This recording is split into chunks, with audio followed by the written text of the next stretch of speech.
However, on the other side, people's rights and liberties are completely curtailed. So we have to choose what exactly we, whether you want extreme development, and it cannot be development, rather it will be as growth, because materialistic development will always be treated as growth and not development. When you can call yourself as a developed nation, when your citizens are developed. You don't have to have big highways or big dams or big buildings, you know, or you can say towers, nothing like that. These all are materialistic growths. Okay. What important here is something called human development. And this human development can be realized only in a democratic setup, not Sorry to authoritarian disturb you, regimes. sir. Your voice is Yes, somewhat sir. breaking. Voice is breaking, Is sir. it sorry? Is same? Is it the other students? Can you confirm? Yeah, someone wrote the comment also. Okay, fine. I shift my place. You One just second. try to rejoin, disconnect and rejoin. Okay, sir. Fine.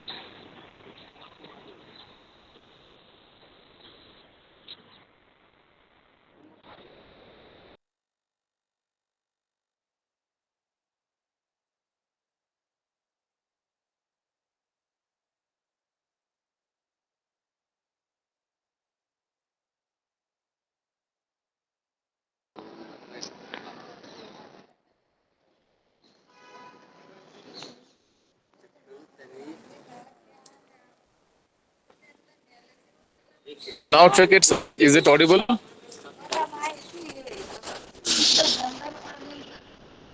Sir, is it audible? Uh, you continue, sir. I will interrupt if necessary. Yes, sir. Fine. We were discussing about the difference between growth and development. So here I was saying that growth is something which can be materialistic in nature, whereas development is something where you need to develop your citizens so that you can realize a civilized society, because eventually people's civilization is something more, most important. If you are, we can say, having materialistic growth and not having human development, so that society can never be called developed society, because you understand by these examples, like peoples will be jumping the signals very casually, or we can say criminal cases might be, we can say, common. We can say ethical society may emerge out of it. So all these ideas, all these principles can be seen in non-democratic regimes the most. Okay, because here you are not allowing, not letting your people to enjoy their liberty, enjoy their freedom. And if you don't have liberty and freedom, you cannot have research and science.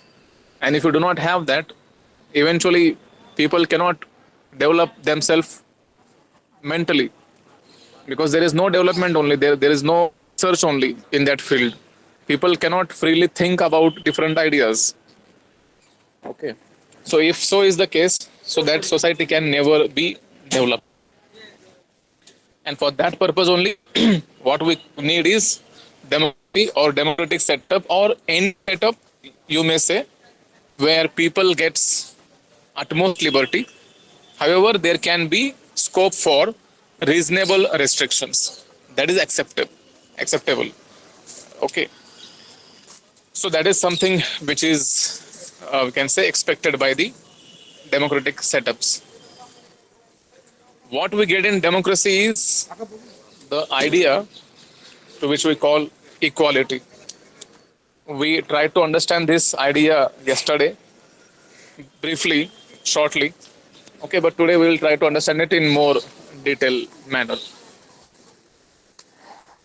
Equality is something where, again, I will take the yesterday's reference, where you may simply say that equal treatment to all citizens can be called as equality. Okay, but that was, we can say, a history now. That is a past now. Now we do not believe in that. What we do is we believe in egalitarian society. Egalitarian society where everyone is equal in reality. Okay, it's not just for the sake of saying. The equality has to be realized. It has to be achieved. Okay, and when you realize that equality, then only we can call it as an egalitarian society. Now the question is that how shall we realize it? It looks very good to hear. Okay, however, there might be problems with that. And when you are supposed to realize that equality, you have to apply different techniques for that. Okay, like one of them can be affirmative actions. Okay, or positive discrimination. I will give one small example and you will understand quickly. Let's assume if there are 10 students in a particular class. Okay, 10 students in a particular class. Let's assume this is SSC class, that is 10th SSC board 10th class. All of them are taking good education, all of them are good enough in their studies, everything is going well. Okay, now they are supposed to be promoted to the next level, that is college level. In this case, what we need here, freedom to take education first. Okay, so any country for that matter, particularly in India, we have equality in education. So government of India simply said that anybody who is willing to learn anything from any school or any college or any university can go, you can take education. Nobody will be discriminated on the grounds of religion, caste, language, race, nothing. Right? It looks again good. But the question is that when we are giving this liberty or freedom to the people equally, are these people capable enough to utilize those liberties or freedoms? That is a point of, concern. So now we have to understand that, let's assume if there are 10 students in a class, out of them, let's assume 10, around 8 students are well off. Well off in the sense, at least they can afford to take admission in the college. Okay, but 2 are belonging to below poverty line, which is they might not be getting sufficient food also at home thrice a day. Okay. So in this case, there is higher possibility, higher probability that these 2 students may not be promoted to the next class. Promoted in the sense they will be promoted, however, they will not be in a position to take admission due to financial crisis. Now, government will simply say that we have given equality, right? There is equality in education. So who has stopped you from taking education? Nobody. The condition is stopping them, right? The condition stops them from taking the admission to the next class in the college. And at all, we have to remove these barriers. What we need to do is we have to ensure that whatever rights, whatever liberties are extended to the citizens, those liberties shall be utilized by them in proper manner. Then only the real can be achieved. So what kind of technique we can adopt over here? which we are already doing in India, is something called scholarship. Right? So those who are economically weak, government of India or respective particular state government deals with this case. They provide financial assistance to the to economically weaker persons, right? In such cases. So what we did over here, we gave those privileges to such students, which is not given to other remaining students by the government. So what we are doing here, we are trying to discriminate between these two categories, right? Not giving anything to 8 students, but we are giving something to students. This is discrimination with remaining students, isn't?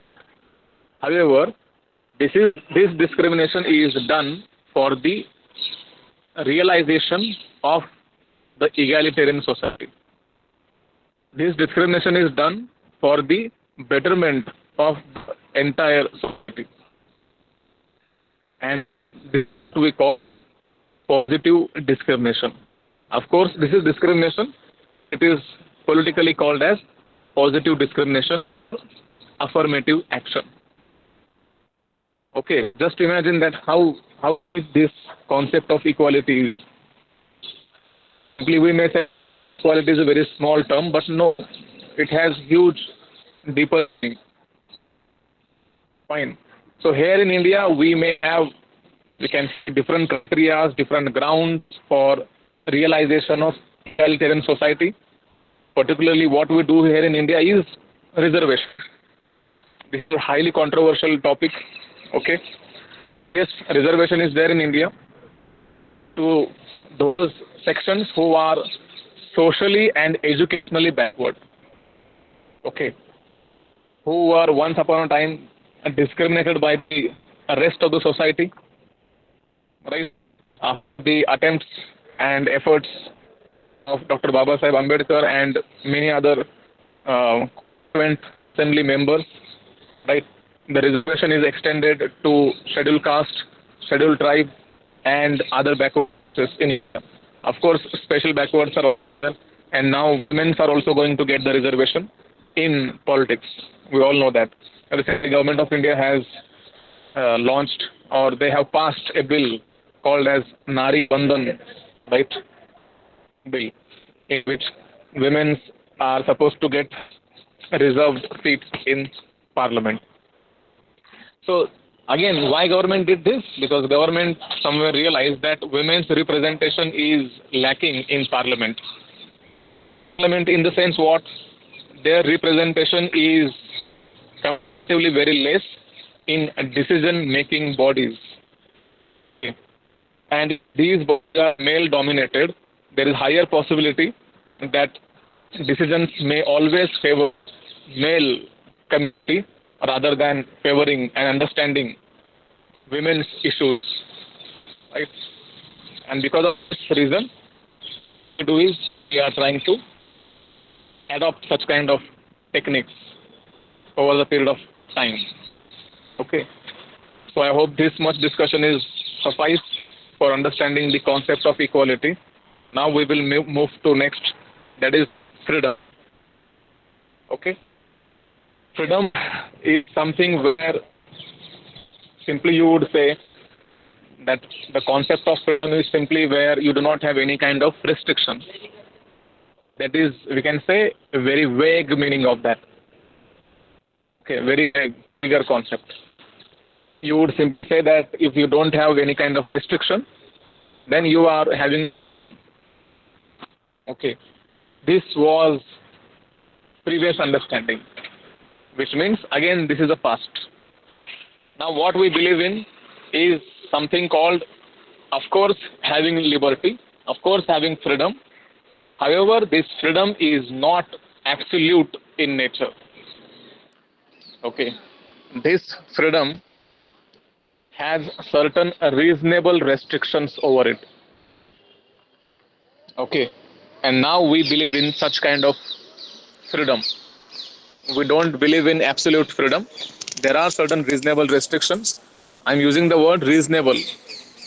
because sometimes restrictions can be imposed over your liberty or freedom, but those restrictions has to be wise enough.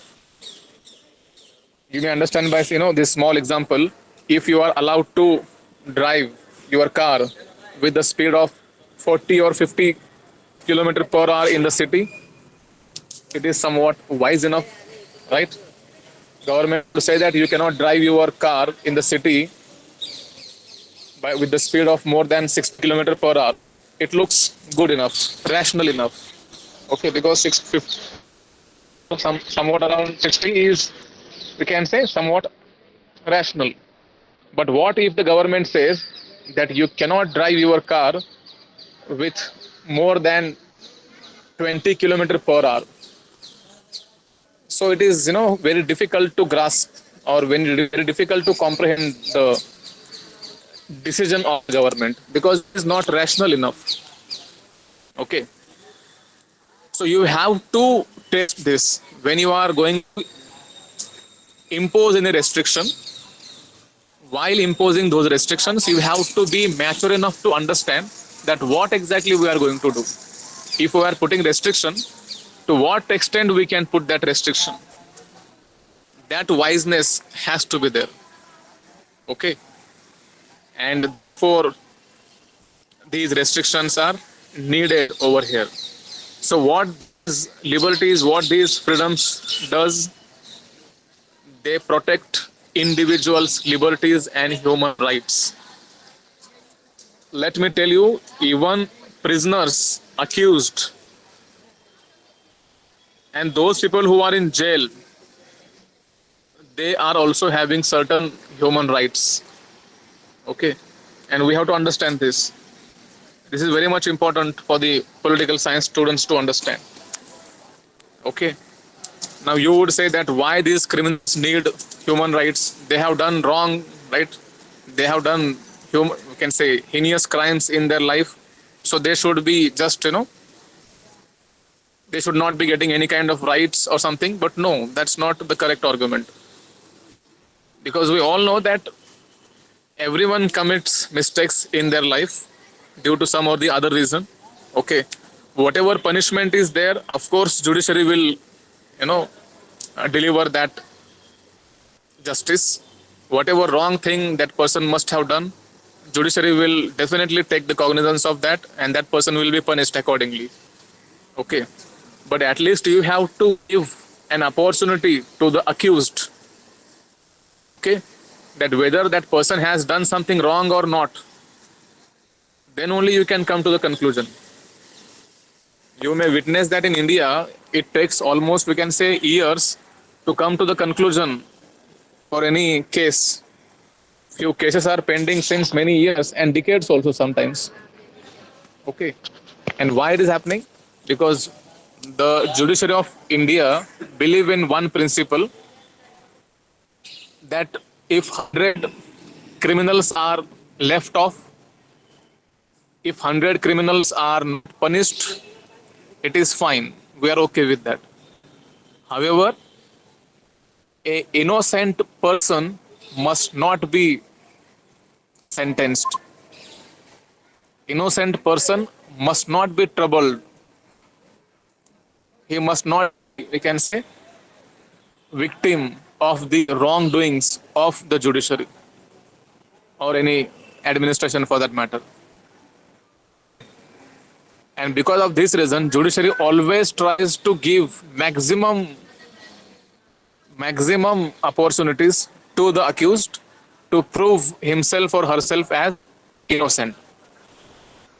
If that person has evidence, definitely that has to be produced, and then accordingly, judiciary will take the cognizance of that.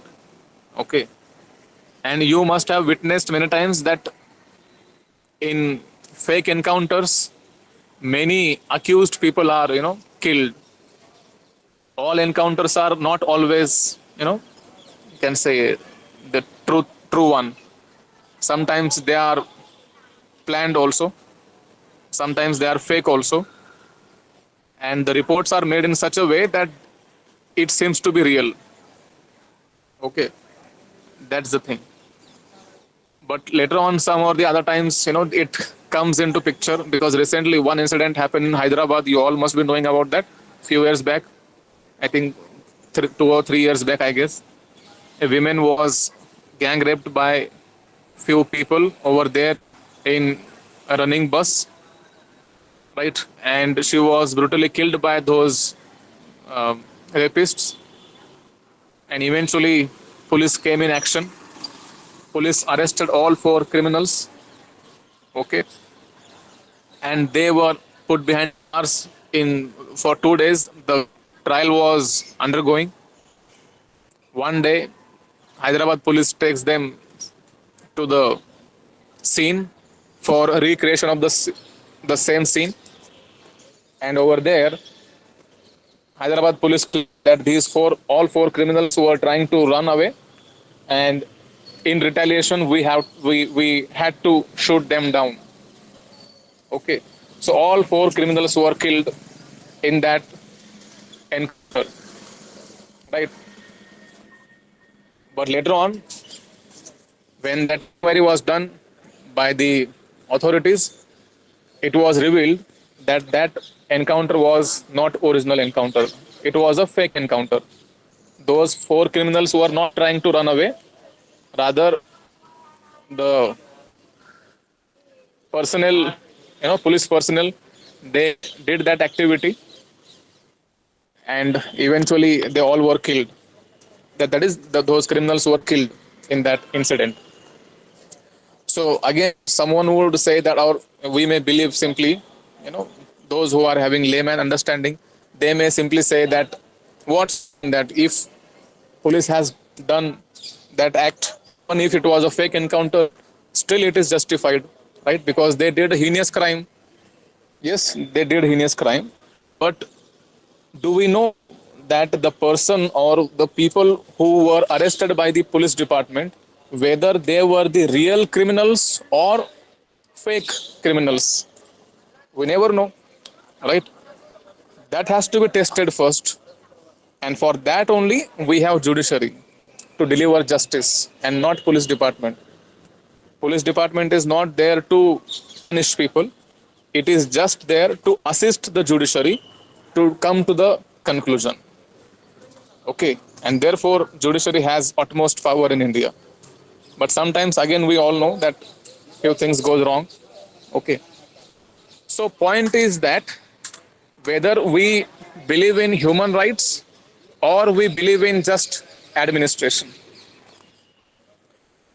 because you have to somewhere, you have to balance out between these two. You cannot give maximum power to the administration. If you do so, again let's assume that if those four, you can say, people who were killed in that incident, what if all of them were innocent and not the real criminals? That is a bigger question, right?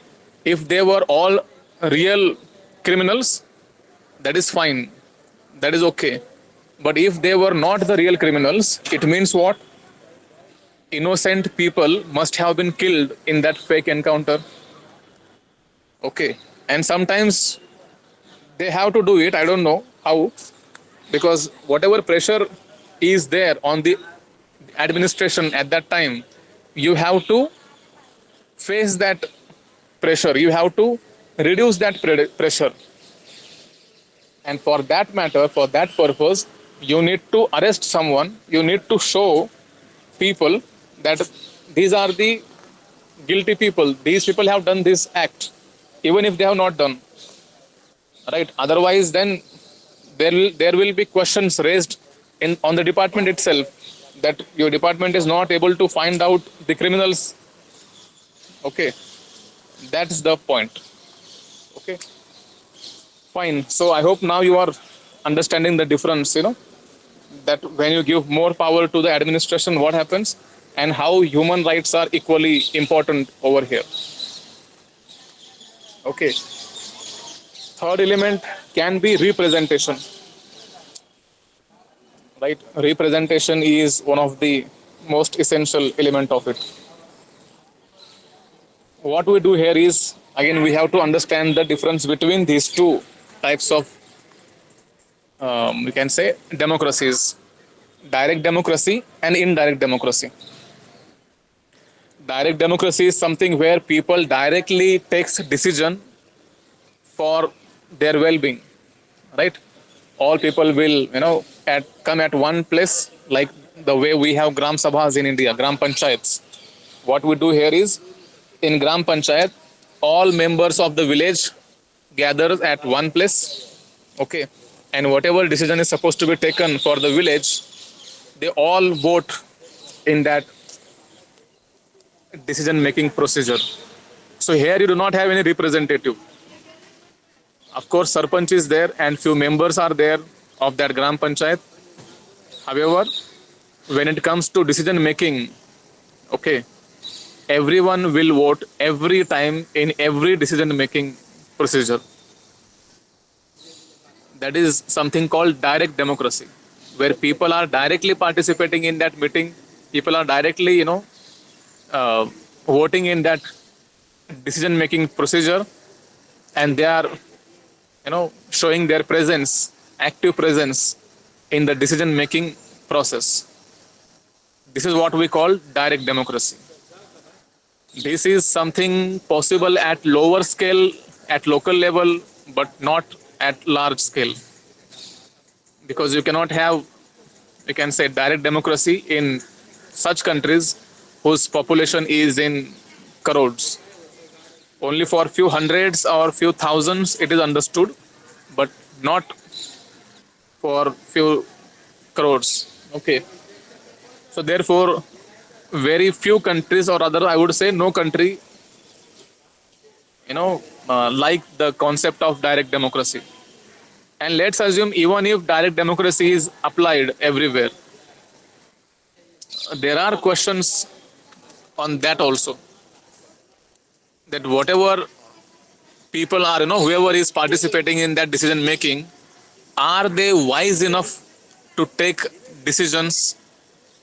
Are they rational enough to understand diplomacy? That is again a major concern, right? So sometimes there is higher possibility that a majority population may, vote against a particular, you can say, move particular bill if it is in favor of the nation, if it is in the interest of nation. But still there is higher possibility that the majority population may be misled, and due to that misleadiness they may vote in wrong manner. So here you cannot always, ask people for every decision. Then what is the second option? Second option is appointing representatives, okay, to which we call indirect democracy.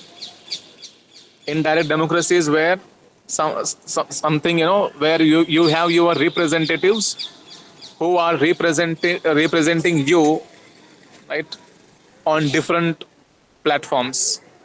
Like you have municipal corporation, you elect your corporator over there, or you have your MLAs, member of legislative assembly, who is representing you at state level. You elect your MPs, member of parliament, who represent you at national level, right? So these are the representatives of people who are taking decision on behalf of the people, okay? So they in reality take the decision. And why do they take? Because people give mandate to them. So therefore such kind of governments are called as legitimate governments, okay? They are called as legitimate government because they are elected by the people themselves, right? So therefore a representative government plays crucial role over here, okay? Then next point would be rule of law, okay? Rule of law is something which is again one of the important aspects to be understood. What we do in rule of law? Rule of law is something where Law is always supposed to be supreme than any other person. It is impersonal authority. Okay, impersonal authority. Again, when it comes to, we can say, authority, there are three types of authorities which we mainly discuss. One is traditional authority, second one is charismatic authority, and third one is legal rational authority. Okay, again I'm repeating for your reference: traditional authority, charismatic authority, and legal rational authority. These are the three authorities. When it comes to traditional authorities, we have witnessed that we exercise this authority only because it has been happening since decades and centuries. For instance, respecting, we can say, parents. Let's take this example, okay, which is not wrong, just for understanding. Respecting parents or obeying parents, right? Children obey their parents, and if you question why do you obey your parents, you may get the answer that my parents obey their parents obey their own parents, and therefore I obey my parents. Okay, so this has been a tradition. This is what has been happening, right? And there are such customs, traditions which have been established since centuries, and we have been following that. So such kind of authorities in the sense what? Your parents gets authority over here, your grandparents gets authority over here, because we are respecting them, we are obeying them. But as per the law, they do not have the authority.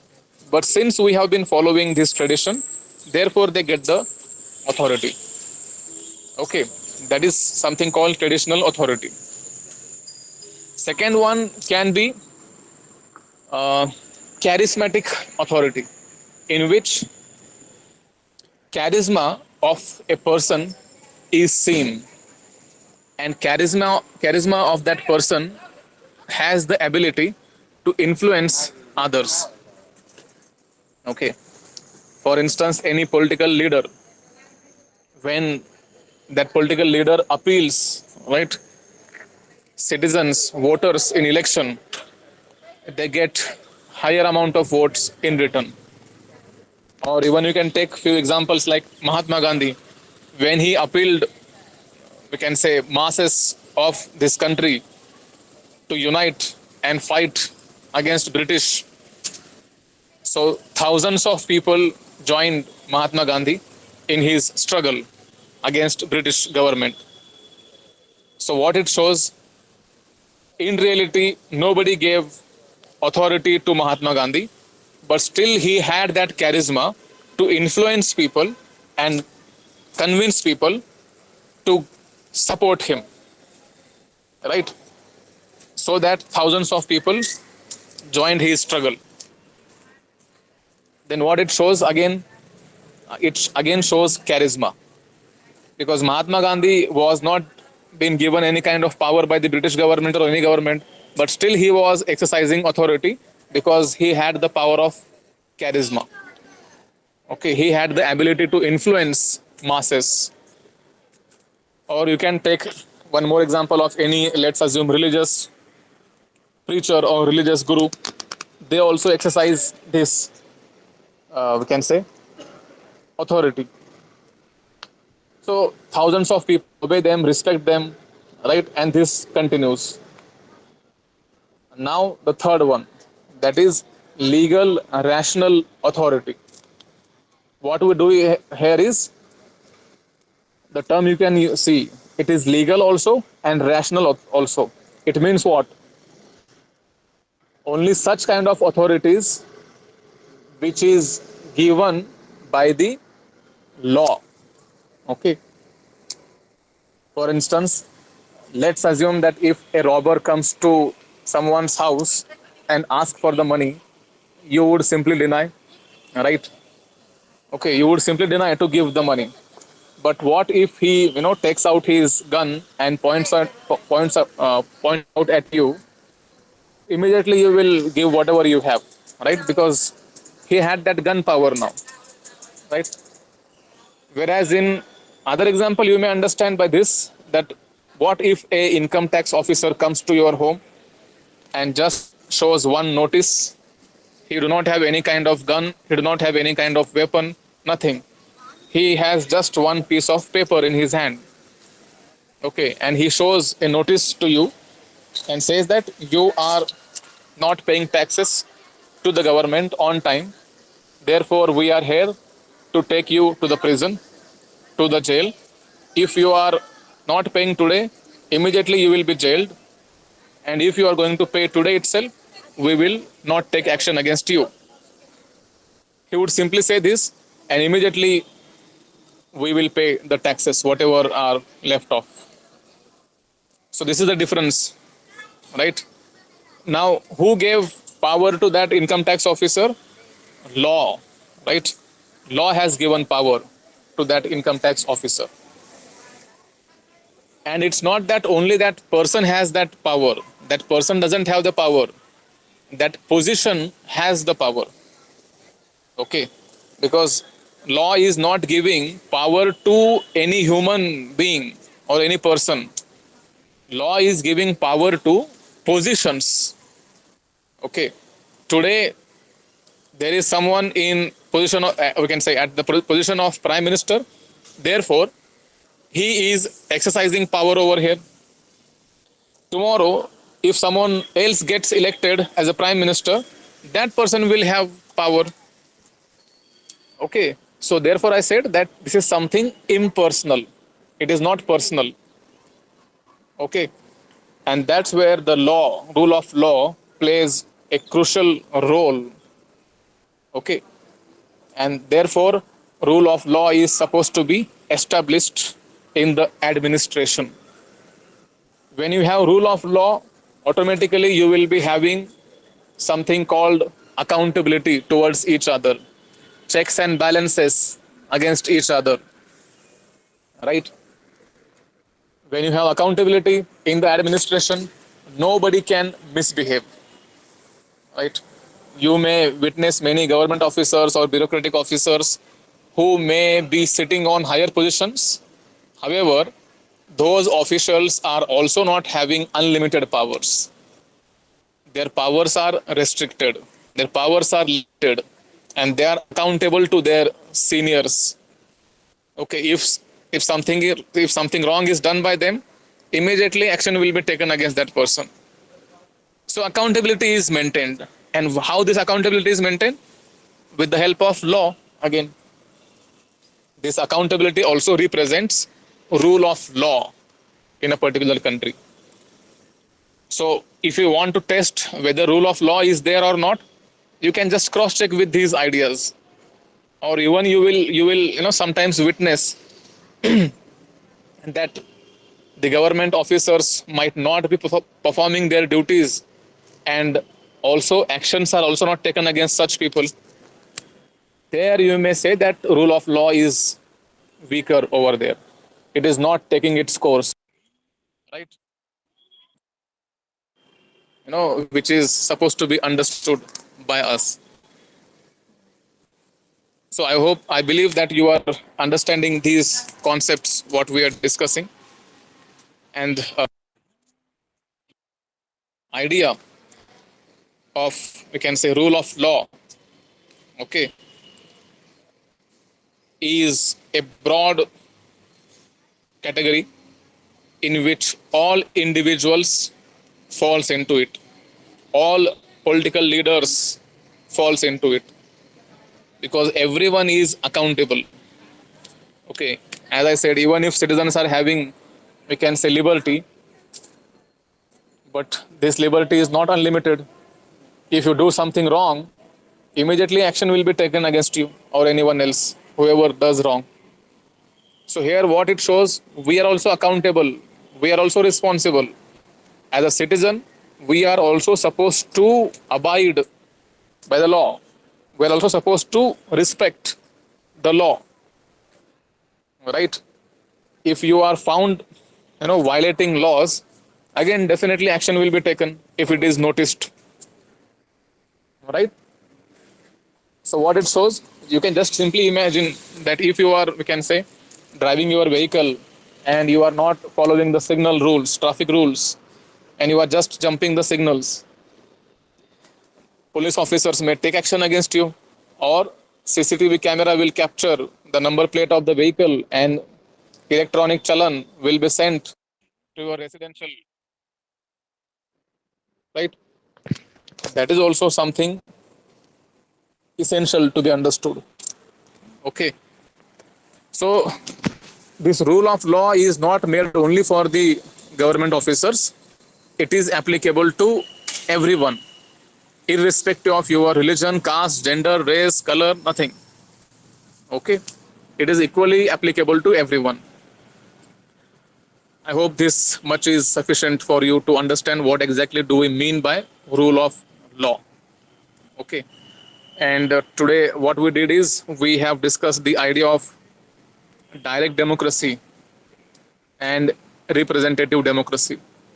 Both the ideas, both the concepts have been discussed.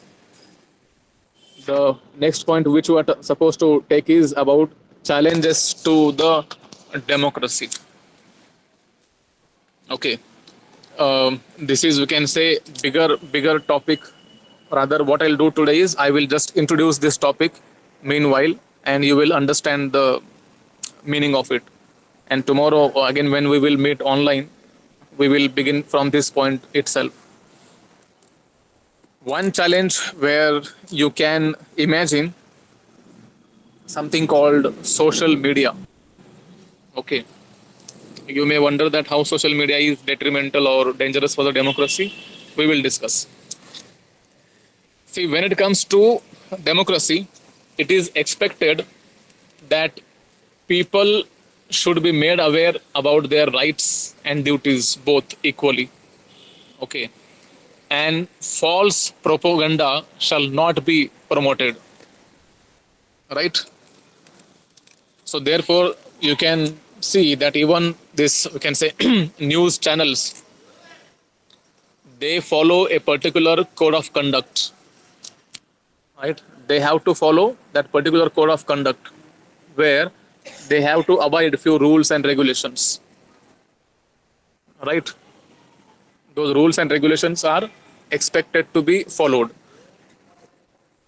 Now, when we are,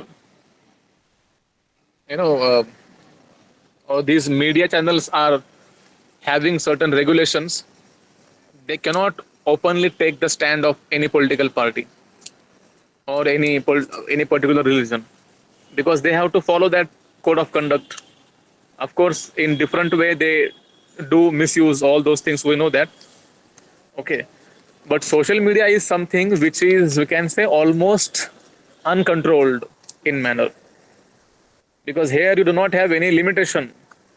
The person who is sitting in US may project himself as a citizen of India and he may promote something bad in the country in the name of religion or in the name of, caste or race or whatever it is. And nowadays there are few, algorithms which are used to divert people. Okay, these all social media applications where you have Facebook, Twitter, Instagram, YouTube, and many more. Okay, all of them are immensely utilized by people, right?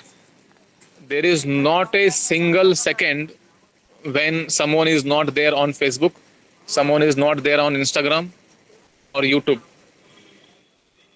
Every time some or the other person is using these platforms. Let's assume here you have day, you are using this throughout the day. At night you are going to sleep, but somewhere else they do not have night. They are having daytime over there. So they will be connected to those platforms. And due to this, what happens? All these, all these social media platforms, they are trying to seek attention of the people. Okay, they are trying to attract people on a larger scale, so that all these people will always be connected to the social media platforms.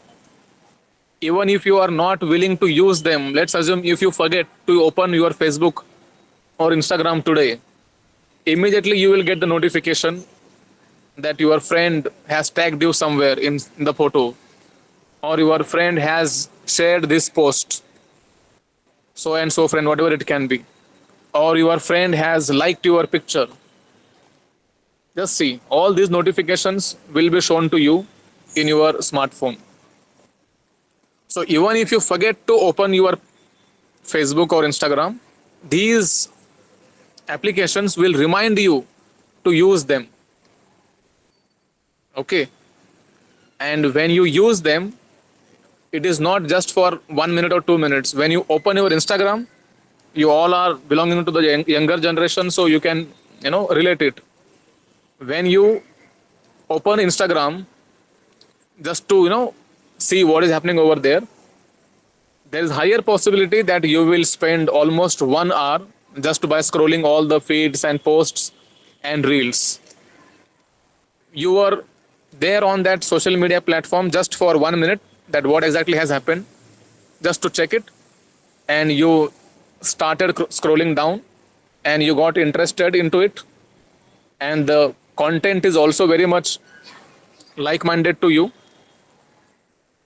and because of that you spent almost 1 hour, and later on you will notice that I was here just to spend 1 minute or half minute, but somehow I spent 1 hour.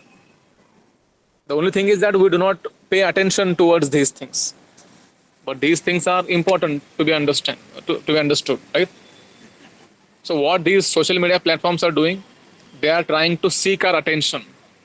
Now you may simply question that why do they need to do that? To grab the attention of people, to create the network of the people. Let's assume if 1 billion people are connected with Instagram, which is more than 1 billion, we know that. Okay, if such huge amount of population is connected on Instagram, immediately these advertisers will jump on it. And you may also witness many ads when you scroll your reels or feeds or share post whatever is shared on Instagram or Facebook or YouTube, wherever it is.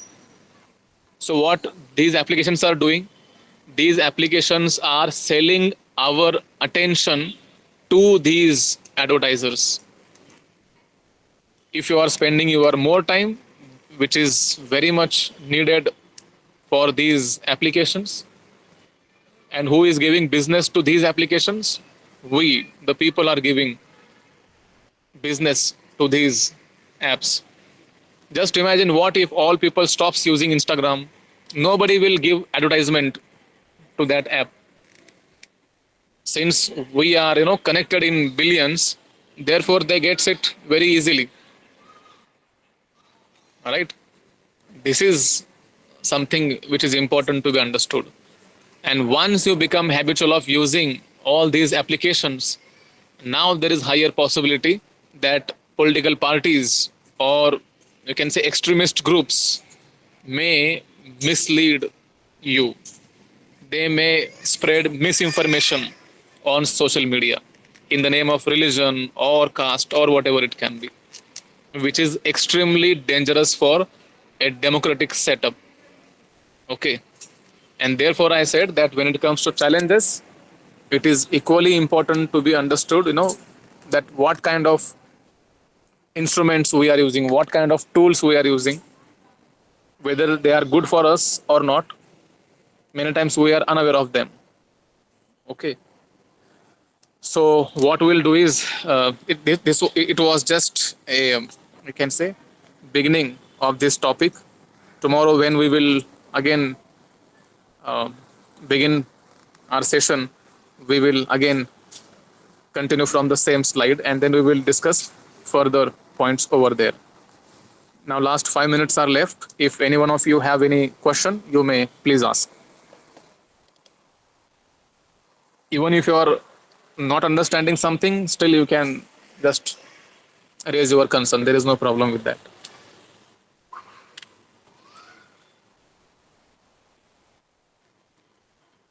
Anyone? Yes, I think Janvi. Janvi is there, right? Yes, Janvi, you can go ahead. Yes, sir. Actually, I did not want to ask.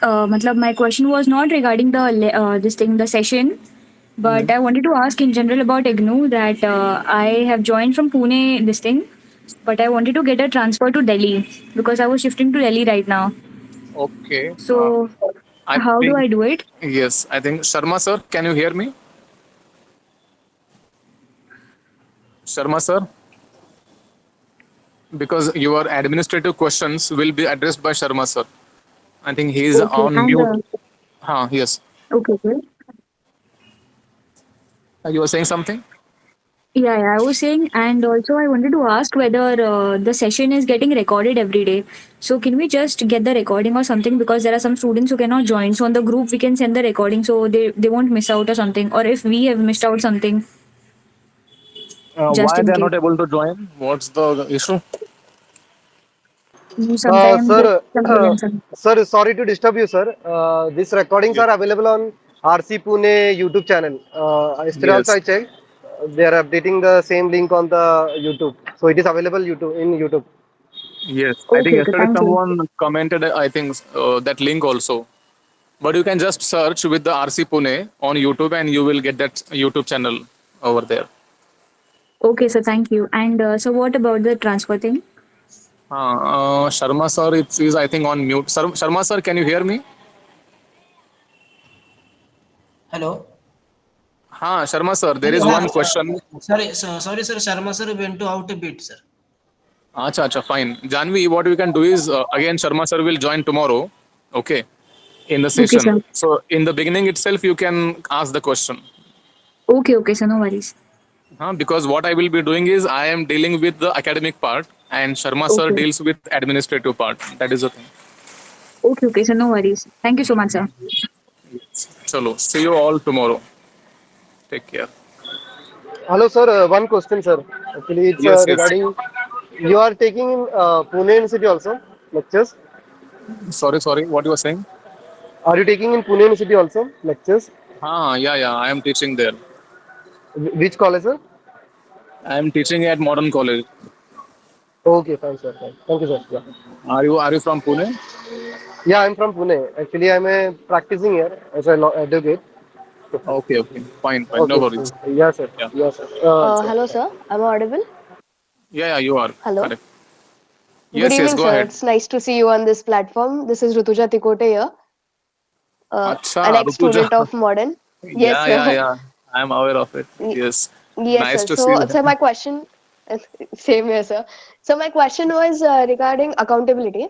As we are Uh, living in a democracy, accountability hmm. should also matlab, for the citizens as well, right? So when we come to Yes. the social media platform, there is a Hmm. lack of accountability because multiple fake accounts as such are also available on social media, right?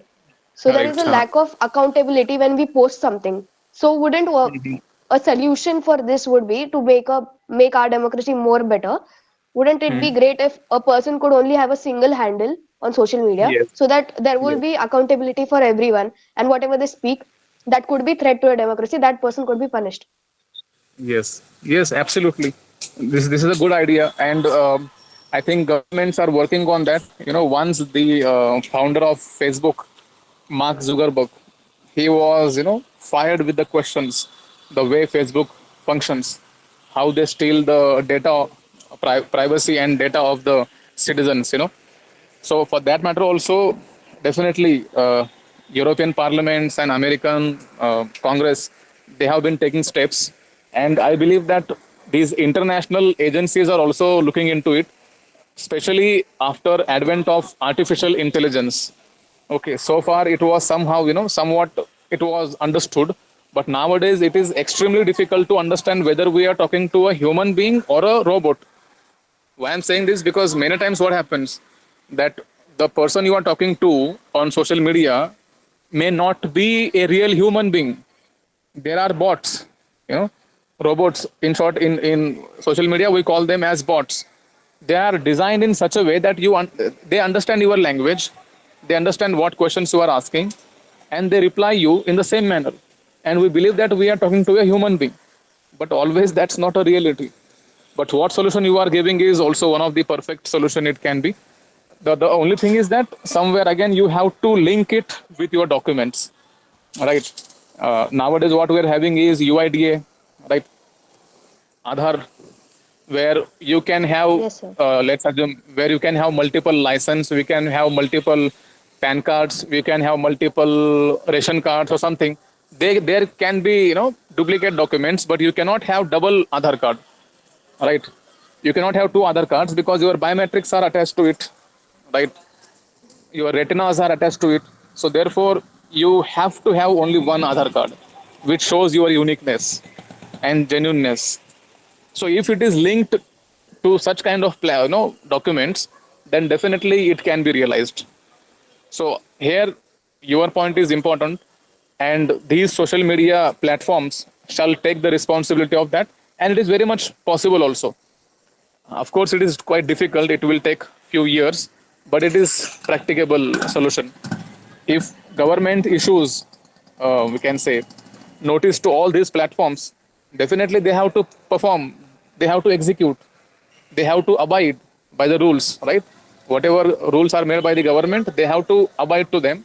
If they don't do so, their platforms will be closed in that particular country. Okay, so that is, yes, I believe that is a good idea. Okay, sir. And Thank you that very much, is, sir. again, I would say that you should have this, we can say, I would suggest other students also that you can have your innovative ideas. And whenever you have your innovative ideas, I would, recommend you one more thing, that start writing on that. Many times what happens is we can say, extremely beneficial ideas and thoughts in our mind. We share with each other on a smaller platform, so we can say comparatively, right? But when you write, for example, research paper, thousands and lakhs of people would read that, and they may, take the cognizance of that, and definitely you can be one of the, we can say, you will be counted under the intellectual class. Okay, so that is one suggestion, Rutuja, I would recommend. You can go for it. Okay, fine. Chalo. So here we will conclude for today. Tomorrow we'll join at same time. Thank you.